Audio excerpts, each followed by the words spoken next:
ಶಿಕ್ಷಣವು ವ್ಯಕ್ತಿ ಮತ್ತು ಸಮಾಜದ ಬೆಳವಣಿಗೆಗೆ ಅತ್ಯಂತ ಪ್ರಮುಖವಾದದ್ದು.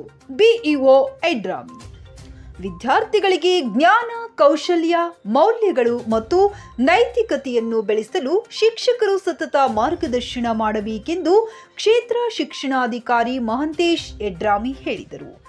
ಸಿಂದಗಿ ಪಟ್ಟಣದ ರಾಜರಾಜೇಶ್ವರಿ ಕಲ್ಯಾಣ ಮಂಟಪದಲ್ಲಿ ರವಿವಾರದಂದು ಆದರ್ಶ ಶಿಕ್ಷಕ ರಾಜಶೇಖರ್ ಕನ್ನಪ್ಪಗೌಡ ಪಾಟೀಲ ನಿವೃತ್ತ ಮುಖ್ಯೋಪಾಧ್ಯಾಯರು ಸೇವಾ ವಯೋನಿವೃತ್ತಿ ಹೊಂದಿದ ಪ್ರಯುಕ್ತ ಅವರ ಸ್ನೇಹ ಬಳಗದ ವತಿಯಿಂದ ಸನ್ಮಾನ ಸಮಾರಂಭದ ಕಾರ್ಯಕ್ರಮವನ್ನು ಉದ್ಘಾಟಿಸಿ ಮಾತನಾಡಿ, ಸರ್ಕಾರ ಶಿಕ್ಷಣಕ್ಕಾಗಿ ಹಲವಾರು ಯೋಜನೆಗಳು ಜಾರಿಗೆ ತಂದಿರುತ್ತದೆ. ಶಿಕ್ಷಕರು ವಿದ್ಯಾರ್ಥಿಗಳಿಗೆ ತಲುಪಿಸಲು ಮುಂದಾಗಬೇಕು.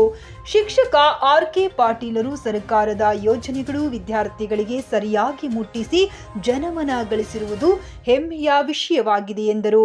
ನಿಡಗುಂದಿ ರಾಜ್ಯ ಸರ್ಕಾರಿ ನೌಕರರ ಸಂಘ ಅಧ್ಯಕ್ಷ ಬಿ.ಟಿ. ಗೌಡರ ಮಾತನಾಡಿ, ಶಿಕ್ಷಣದಿಂದ ವ್ಯಕ್ತಿಯ ಜೀವನ ಮಟ್ಟ ಸುಧಾರಿಸುತ್ತದೆ ಮತ್ತು ಸಮಾಜದ ಪ್ರಗತಿಗೆ ಸಹಾಯ ಮಾಡುತ್ತದೆ. ಶಿಕ್ಷಕ ಆರ್.ಕೆ. ಪಾಟೀಲರು ಶಾಲೆಯಲ್ಲಿ ಕ್ರಿಯಾಶೀಲರಾಗಿ ಸೇವೆ ಮಾಡಿದ್ದಾರೆ ಎಂದರು.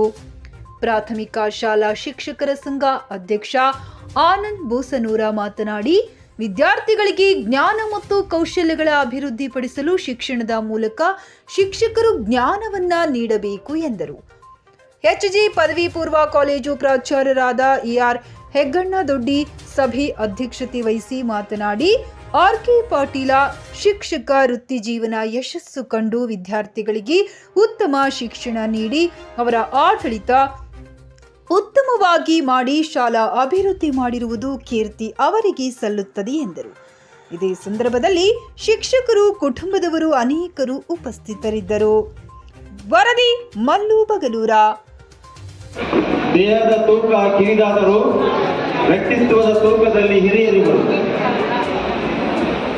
ನೇರ ನುಡಿ, ಗಡಬಡ ನಡಿಗೆ, ಶುಭ್ರ ವಸ್ತ್ರ, ಪರಿಶುದ್ಧ ಮನಸ್ಸುಳ್ಳವರು. 1986ರಲ್ಲಿ ನನ್ನ ಸೇವೆ ಪ್ರಾರಂಭಗೊಂಡು 3T MPSದಿಂದ ಮುಂದೆ CRP 3T ಆಗಿ ರಾಂಪುರ HPS ಶಾಲೆಯಲ್ಲಿ ಮುಂದೆ ಬಡ್ತಿ ಮುಖ್ಯಗಳಾಗಿ ತಿಳುಗೂಳ್ HPS ಹಂಚನಾಳ್ ಮುಂದೆ ಹಿರಿಯ ಮುಖ್ಯ ಶಿಕ್ಷಕರಾಗಿ ಅಕ್ಕಳಿಮೇಲಿ ಕಚೇರಿಯ ಶಿಕ್ಷಣ ಸಂಯೋಜಕನಾಗಿ ಕಾರ್ಯನಿರ್ವಹಿಸಿ ದಿನಾಂಕ 31/5/2025ರಂದು ಸೇವಾ ನಿವೃತ್ತಿ ಹೊಂದಿರುತ್ತೇನೆ. ಇಂದು ಅದರ ಪ್ರಯುಕ್ತವಾಗಿ ನನ್ನ ಎಲ್ಲ ಸ್ನೇಹಿತರ ಬಳಗ ಇಂದು ರಾಜರಾಜೇಶ್ವರಿ ಕಲ್ಯಾಣ ಮಂಟಪ ಸಿಂಧಿಯಲ್ಲಿ ನನಗೆ ಒಂದು ಸನ್ಮಾನ ಕಾರ್ಯಕ್ರಮವನ್ನು ಹಮ್ಮಿಕೊಂಡಿದ್ದು ಆ ಎಲ್ಲ ನನ್ನ ಸ್ನೇಹಿತರ ಬಳಗಕ್ಕೆ ನನ್ನ ಧನ್ಯವಾದಗಳು.